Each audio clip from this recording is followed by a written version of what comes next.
Bueno, acá estamos con Silvio Lang, que es docente universitario. Perdón, o sea, no traje la presentación. ¿Me podés ayudar? Eh, Silvio Langa tiene un montón de obras, trabaja con el cuerpo, no sé si decir danza. No sé, me agarro sin trabajar, perdón, vengo recién marchada. Venís de la marcha, estás perdonada. Un desastre. Puedo decir que es mi guía en un grupo de estudios, Sí. De estudios militantes, que estoy disfrutando un montón. Pero sí, bueno, no sé. Una de las obras que de hecho me gustaría que trajéramos acá es la de los diarios del odio. Que me parece que tiene muchos más años de los que pensamos, sí, y que tiene una actualidad total. Si querés traerla y contarnos, ¿cómo se dice lo que haces? Bueno, hola. ¿Cómo estás? Gracias por la invitación. Yo me autopercibo artista. Artista, totalmente, sí. Artista, como Monzone y Gianfranco Pagliaro en Soñar, Soñar. Quiero hacer eso de ser artista. Perfecto. Y agitador cultural, ponele. Me encanta. Y docente, más autogestivo que universitario. Como hace años que autogestiono, que autogestiono las clases y mis clases y mis espacios de formación, que son espacios de... Pero aparte sos un gran creador de comunidades. Tengo la sensación y la certeza, no solo la sensación. Eso es lo que más me interesa.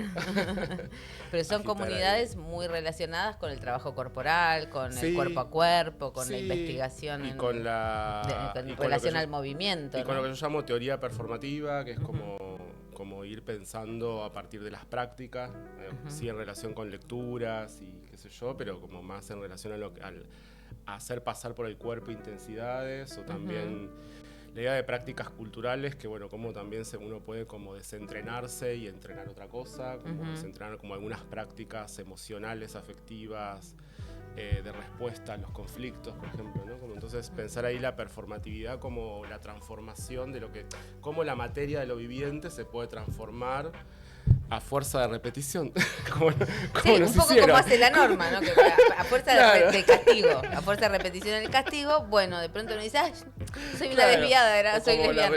La religión a veces funciona así, como bueno, uno pone las manos así, se arrodilla, empieza a hablar a Dios y ya medio que te lo vas creyendo y lo vas repitiendo y sos religioso. No, con todo respeto a los religiosos. Recién te voy a sacar esto, pues si no te lo querés poner, así no te tapa la carita.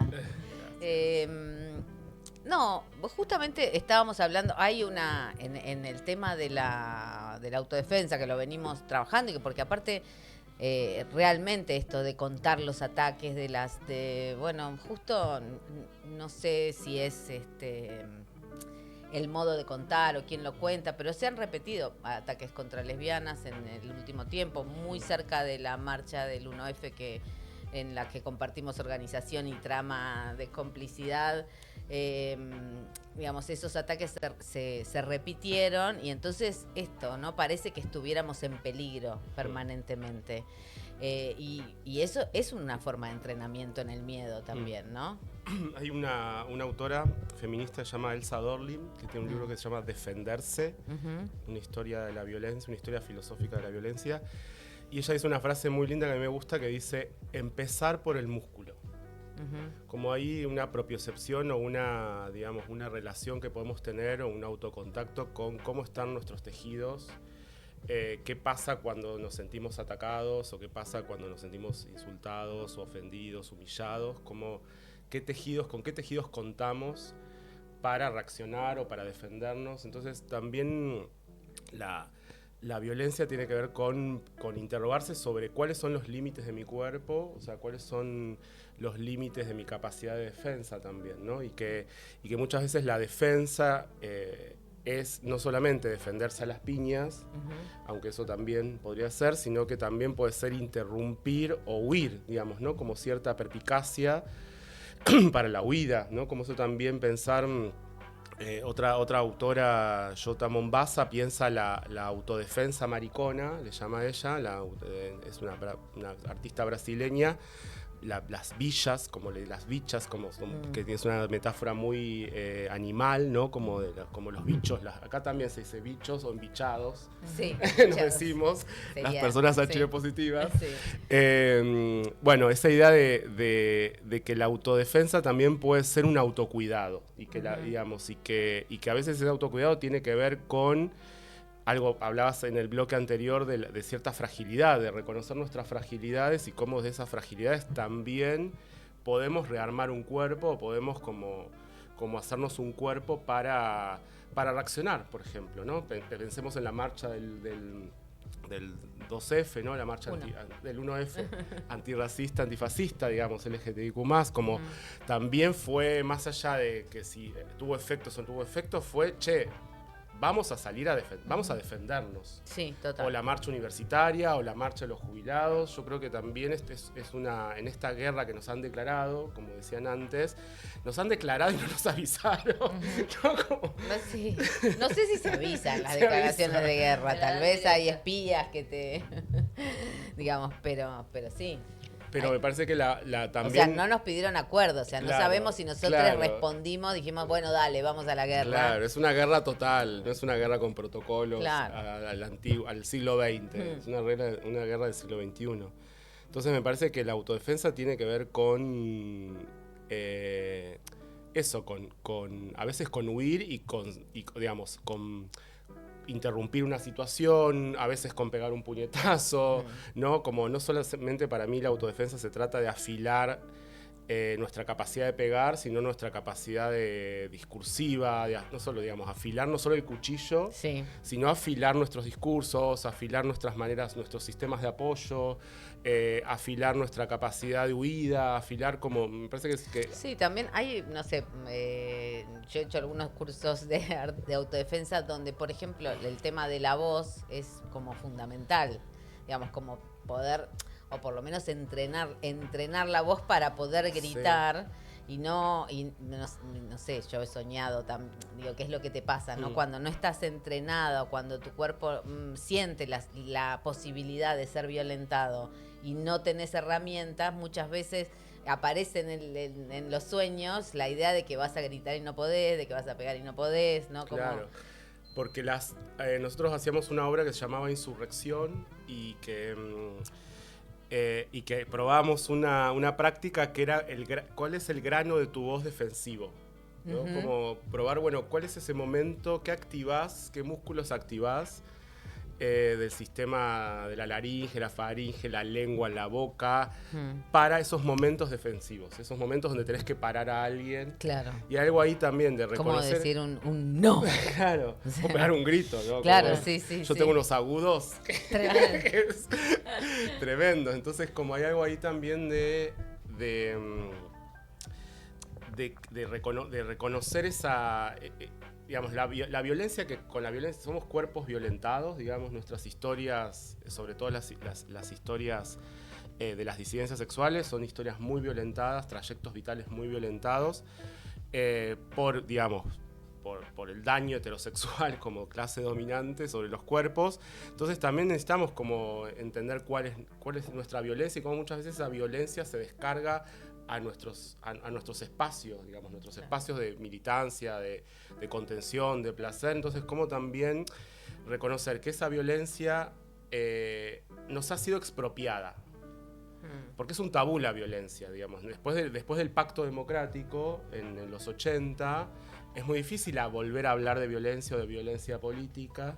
Entonces, me parece interesante volver a traer el tema a la mesa, volver a decir, bueno, no solamente la violencia política, sino también nos lleva a preguntar sobre la violencia que tenemos, las violencias que cargamos, pero también nuestra violencia como capacidad de daño, no solamente de defendernos, y muchas veces esa violencia, en vez de ser como libidinizada o utilizada para defendernos, la usamos a veces para hacer daños a los demás.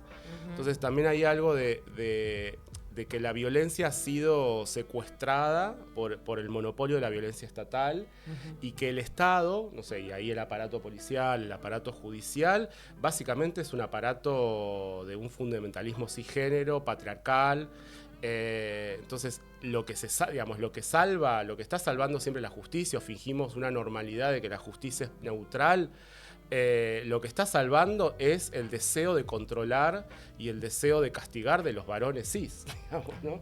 Sí. Heterosexuales. Entonces, hay una idea de que la violencia solo está de un solo lado y puede estar de un solo lado, y me parece que hay que empezar a discutir como una política de justicia social dónde puede estar la violencia o quiénes pueden ser violentos o quiénes pueden defenderse. Sí, de todas maneras, es el deseo de los varones cis blancos, digamos, heterosexuales, pero también ha habido como un corrimiento hacia el asimilacionismo, podríamos decir, ¿no? En el sentido que muchas de las demandas de las disidencias sexuales, o por ahí de los colectivos LGBT y Q+, son por como también de los feminismos, ¿no? Son por penas más duras, por penar la discriminación, o como, no sé, o incluso en los movimientos de derechos humanos hubo intentos de penalizar el negacionismo, ¿no? Uh-huh. Como si la posibilidad de, de acabar con la discriminación o, bueno, con estas violencias fuera justamente pensar que todos merecemos la protección de la policía. Claro. ¿No?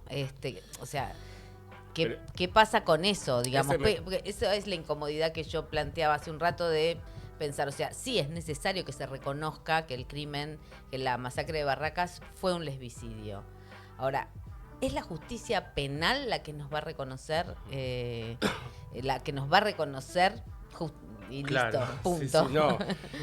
Esperar de esa justicia blanca, patriarcal, colonial, es como que racista. Estamos un poquito, es necesario y a la vez, ¿no? Como, no sé, vos hablabas de Dorling, de esa jaula donde ponían a los esclavos que cada vez que te movías te quedabas más encerrado. No como, bueno, los collares de Agor que justamente, ¿no? que te reutilizamos. Sí, los resignificamos. Pero no, como eso, como que estamos un poquito atrapados también dentro de las lógicas del punitivismo. Claro. Por ahí. Bueno, está esta frase de la militancia que surge del lesbicidio de Barracas, que es justicia es que no vuelva a ocurrir, digamos. Sí. ¿No? Me parece que también es pensar otras ideas de justicia, o como el colectivo Yo No Fui habla de justicias alternativas, o las militancias y las teorías anticarcelarias norteamericanas hablan de justicia transformativa. Me parece que también ahí hay otras maneras de poder poner en discusión la justicia, porque, digamos, también y algo de que la justicia también está privatizada, o también está monopolizada, o también está capturada por el Estado y su sistema policial y judicial, en el sentido de que esto lo tratan también otros autores que venimos compartiendo y venimos como grupos que venimos leyendo y pensando esto y militando esto, de que nuestros conflictos están privatizados, digamos, y de que tenemos una manera de resolver los conflictos, una manera de afrontar los conflictos que siempre terminan en la policía, ¿no? Como si, digamos, y además en los conflictos, por ejemplo, en los conflictos de nuestra comunidad, la policía más bien los va a arruinar, los va a empeorar, los va a agravar. Entonces me parece que también lo que estamos pensando muchos es, bueno, necesitamos otra teoría del conflicto, necesitamos otra manera de relacionarnos, de pensar el conflicto, otro tipo de técnicas, otro tipo de conceptos o terminología, otro tipo de entrenamiento afectivo para abordar un conflicto. Entonces, ¿existe un entrenamiento afectivo? Yo creo que sí. Yo creo que las emociones son prácticas culturales. Como, no sé, pensemos el asco, en el racismo, el asco a los negros. Bueno, no es que una persona negra es una persona asquerosa de por sí, sino que hay toda una narrativa social, cultural, que va cargando esa idea del asco, porque como objetos asquerosos a las personas negras. Entonces es una práctica también. Como fisuras. Vos también hablas mucho, que es algo que a mí me interesa mucho, del desentrenamiento, que es como la parte, como el lado B, digamos, como qué son las cosas que tenemos que desentrenar que vienen, ¿no? Y ahí, no sé, en los grupos, en los juegos estás como, no sé, yo siempre veo gente en culo. Es verdad. Y eso es lo que más circula. Es lo que más circula. Arrastrándose. Y me imagino que tal vez mucha Arrastrando gente, las claro, mucha partes. gente está viendo y diciendo, bueno, ¿qué pasa ahí? Porque muchas veces es eso, ¿no? Hay Claro. alguna cosa de desentrenar y entrenar al mismo tiempo. ¿Cómo es? No, también, o sea, ahí se ven muchos cuerpos dentro de tus obras, pero hay determinados cuerpos, o sea, como no sé si todo el mundo puede acceder a ese desentrenamiento, o cómo es eso. Sí, es cierto que hay unos cuerpos y no otros, siempre. Sí. O sea, hay cuerpos que están dispuestos a estar en pelotas Claro. y arrastrarse por ahí. Pero también es cierto que se mezclan otros cuerpos, digamos, que también van otros cuerpos. Otras corporalidades no tan hegemónicas, o también hay procesos de deshomogenización, digamos, ¿no? De cuerpos más hegemónicos que también ahí pasan por, o hacen pasar unos procedimientos, unos usos del cuerpo que generan otro tipo de rotura, digamos, ¿no? En ese confort corporal. Pero me parece que el desentrenar tiene que ver con, no sé, pensemos en las políticas del tacto, como otras maneras de tocar, otras maneras de abordar. Pensemos en los abordajes a la proxémica social, o sea, no sé, ¿qué es un acercamiento paqui? ¿No? Bueno, ¿cómo se desentrena un acercamiento paqui? Claro. ¿No? Un chabón que se te acerca, o ¿no? como algo ahí de ver qué otro tipo de orientaciones puede haber entre los cuerpos que no sean necesariamente un tipo de gestualidad ya domesticada, digamos, ¿no? Entonces, yo creo que también en el conflicto las emociones tienen mucho que ver, porque los conflictos que nos implican tienen que ver con nuestra herencia emocional, por decirlo de alguna manera, o nuestro itinerario emocional. Y en ese sentido, para mí, pensar las emociones como prácticas culturales o como narrativas culturales desnaturaliza y desesencializa las emociones y las despsicologiza, digamos, y las empieza a volver más sociales, ¿no? Como las emociones, no sé, el punitivismo y ese sentimiento de castigo, ¿no? Como venimos hablando en varios espacios, ¿no? Esas ganas de castigar y ese miedo a que te castiguen, ¿no? A que te cancelen, a que no sé qué. Entonces me parece que ahí hay algo de cómo empezar a practicar otras cosas. No sé, ante el impulso hablábamos el otro día en estos grupos que compartimos, digamos, ¿no? Del chisme o de inmediatamente junar a alguien o funar a alguien o criticar a un compañero, ¿no? O dar por sentado una versión y no escuchar las dos versiones, como los espacios de mediación también que puede haber en un conflicto entre dos o más personas. Me parece que ahí hay algo que son como temas que están como muy entrelazados. Sí. Ahora está muy, digo, bueno, una de las cosas de la que se habla, digamos, es el tema de los crímenes de odio, los discursos de odio, ¿no? Como que el odio es una emoción que tiene una prevalencia muy importante y que de alguna manera, no sé, explicaría la animadversión o explicaría en todo caso, digamos, la preservación de la heteronorma, ¿no? Volviendo a esta obra que mencionabas al principio, Sí. de Hilos del Odio, que surgió de un poemario de Roberto Jacobi y de Sid Krochmalny, que antes hicieron una instalación visual que eran con los comentarios de las ediciones virtuales de Clarín y La Nación durante los gobiernos de Cristina, sobre todo, que ellos dicen, en vez de ver pornografía a la madrugada, transcribíamos, cortábamos y pegábamos comentarios, dice Roberto Jacobi.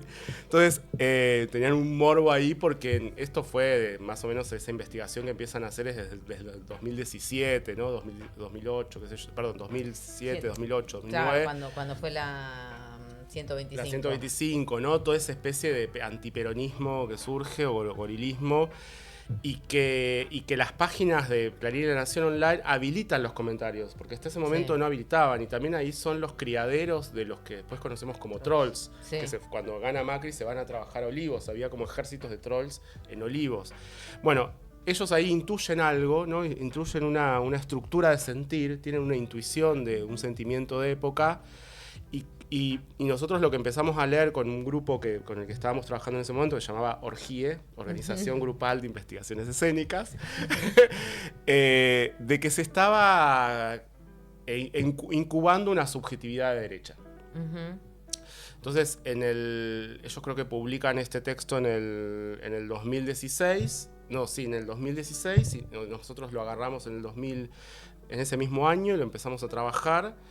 Y tenía que ver con cómo la subjetividad se va moldeando en relación, para mí, a una especie de no soportar la diferencia, de no soportar lo distinto. Para mí hay algo del odio, del odio fascista, porque también hay un odio libre que necesitamos recuperar, un odio de clase, un resentimiento de clases. Claro, como hay diferentes maneras del odio, y me parece que Santiago López Petit habla de esto, de que hay un odio libre también, no solo hay un odio de derecha.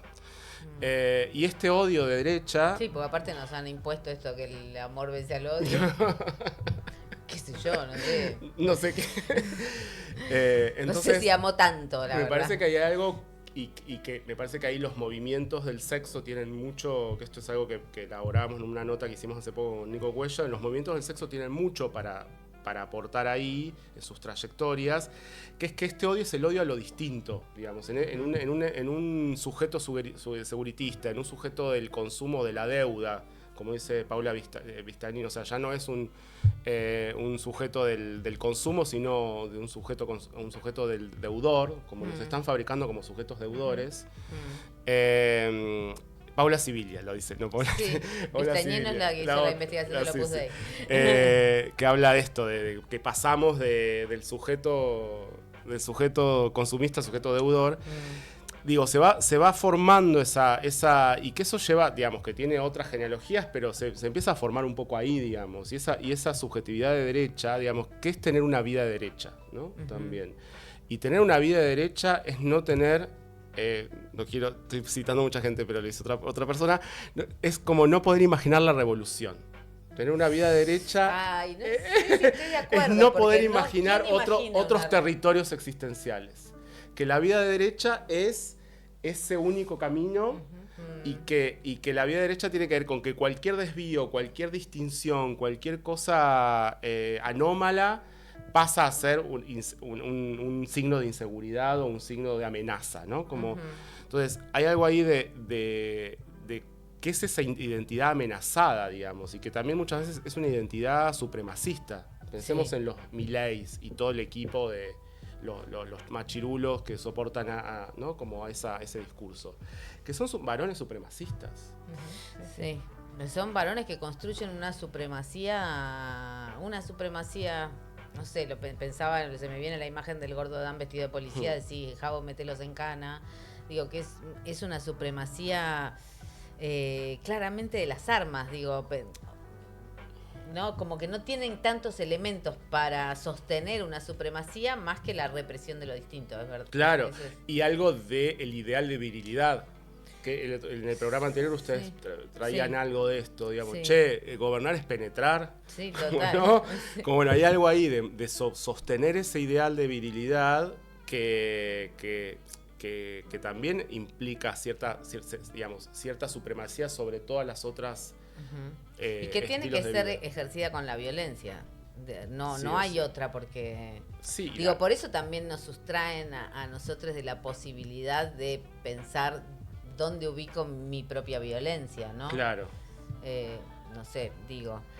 Pensaba, te quería traer un poquito más atrás, cuando hablabas de defenderse y de la idea de defenderse y qué sé yo, me lleva a que, así como también, me lleva a Israel directamente, ¿no? Como cierta apropiación de la idea de defenderse, igual que un uso supremacista de la figura de la víctima, digamos, ¿no? Como son dos cosas que van juntas, como una víctima que se defiende y de pronto produce un genocidio. Es que muchas veces los victimarios devienen víctimas, ¿no? Como también hay una construcción, también hay una victimización del victimario. Digamos, en esa supremacía, una identidad educada en la supremacía, digamos, siempre va a estar amenazado, digamos, nunca va a tener ningún tipo de error, nunca va a recular, nunca va a fallar, nunca va a fracasar.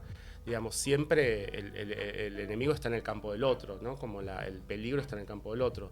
Entonces me parece que la supremacía es como, yo diría, es una pandemia, digamos.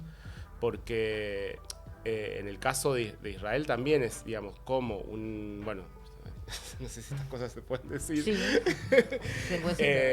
Pero bueno, cómo se va construyendo un Estado genocida. Ahí eso lo trabaja muy bien Sarah Schulman, que va como de los pequeños vínculos a digamos a la invasión al territorio de Gaza, que ya hay un plan, ya largaron un plan de invasión total, o sea, de ocupación total, de control total. Entonces me parece que hay algo de pensar la contraviolencia también, la contraviolencia colectiva. Me parece que es como que son cosas que necesitamos volver a pensar, que se han pensado en otros momentos. Entonces, bueno, ¿cómo pensar una contraviolencia a esa violencia supremacista?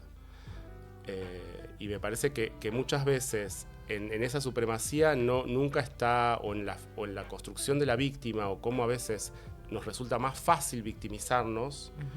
Para mí hay algo de no poder reconocer que podemos ser sujetos de daño, no solo que sujetos dañados, sino sujetos con capacidad de daño. Con capacidad de daño, total. Entonces me parece que ahí sentir... un compañero del colectivo Yo No Fui dice, bueno, somos en vez de una cadena de deseos deseándose, somos una cadena de daños dañándose. Claro. ¿No? Bueno, pero ¿no están un poco en la misma sintonía, daño y deseo? Sí. Digo, porque a no ser que el deseo sea siempre correspondido, Claro, algo de daño. Claro, no sé, amigo, qué sé yo. No sé cómo será tu experiencia, pero a mí me ha dolido un montón el deseo, no sé. Sí. Sí, desear duele. Bueno, ¿y en qué estás ahora? ¿Estás en preparativos? Ahora estoy coordinando bastante grupos de lectura. Empezamos a fin de mes con Lucía Nasser, un grupo de lectura que ya lo hicimos el año pasado, que se llama Estudio Sexual, en la Universidad de Uruguay, pero es online, se puede anotar gente de acá, que hay becas para los argentines. Bien. Y después eso, con otros grupos de lectura en Barcelona, me voy a ir un tiempo a España y a Lisboa a hacer un proceso artístico allá, pero voy y vengo y traigo euros para acá. Bien, perfecto. ¿El colchón o qué vas a hacer? No, ahora los puedo usar, no le dice nada. Y después estoy con un amigo, un performer afrodescendiente, indio-descendiente, que estamos trabajando algo de prácticas espirituales de memoria, de memorias del racismo cotidiano. Estamos trabajando sobre cómo el registro en las subjetividades de lo que llamamos el racismo cotidiano, y en relación a danzas afrodiaspóricas y filosofía o pensamiento negro. Y eso se va a mostrar ahora dentro de poco. Qué bueno. Te hago una última pregunta. ¿Estamos en el fin del mundo? ¿En el fin de un mundo? ¿Deseas el apocalipsis? ¿O podés imaginar el fin del capitalismo? Te hago toda la misma pregunta, en realidad. Con la comparsa todo... drag, que es un colectivo que teníamos de drag, que salíamos a la calle a la noche, así. Teníamos una bandera que decía, la apocalipsis es ahora. Pero yo creo que como que el apocalipsis también es un momento de imaginar otros territorios existenciales. Me parece que el apocalipsis también nos sirve en esa especie de fin de un mundo, o de esa adrenalina que genera el fin de un mundo. ¿Pero de verdad vos sentís fin de un mundo? O sea, sí, yo creo que ¿sentís sí. ¿Sentís quiebres profundos? Porque sí. Yo tengo la sensación de que todo se reacomoda siempre o sea, de la peor manera para nosotros. Y yo creo que me parece que estamos vislumbrando, y esto hay que lucharlo, el fin del mundo blanco. Ajá. Y el fin del mundo cisgénero, y el fin del fundamentalismo de cisgénero. ¿Y vamos a callarnos las personas blancas? Porque a mí me interpela muchas veces en los feminismos y qué sé yo, el hecho de callate blanca, y bueno, como una persona blanca, que no me siento tan blanca, porque podría decir, ¿no? Como mi abuelo era quechua, qué sé yo, no importa. Sí. Lo digo con vergüenza esto, sí, ¿no? Sí. Que una dice, pero ¿cómo yo? Blanca yo, no. No, yo creo que es interrogarse al lugar de enunciación. Claro, exacto, eso iba. ¿Cómo interrogamos el lugar de enunciación? Digamos. Y también a veces hay que callarse, sí. Yo creo que sí. Como yo, por ejemplo, en este proceso que estoy haciendo con Jaguar Dorado, es una persona racializada, negra. Bueno, me estoy corriendo de mi lugar de director y de qué sé yo, y de cómo estamos, como hay algo también de escuchar, me parece, ¿no? De escucha política. Podés hacer de escucha eso. política, de escuchar. Y nosotros también tenemos historias, o sea, somos, digamos, más o menos blancos. Yo también tengo una madre marrona, con una abuela ranquelina de La Pampa, o sea, como claro. Todos tenemos esas historias, pero también la colonialidad nos afecta también a los blancos, ¿no? También la depresión o la tristeza blanca es un producto de la colonialidad. También. ¿Se puede descolonizar? Y son prácticas, y es incesante, son prácticas de descolonización. Es un trabajo así como de 500 años más. Sí. Silvia, muchísimas gracias por venir. Gracias. Muchísimas disculpas por no haberte presentado en este momento. Como el agitador cultural que sos, se me tendría que haber dicho esas dos palabras. Tu intuición, juntas, tenías que haber dicho tu intuición. y listo, en vez de estar buscando dónde estaban los títulos, qué sé yo, cualquier Por cosa. favor. Bueno, Bueno, muchísimas gracias. gracias. Hermoso.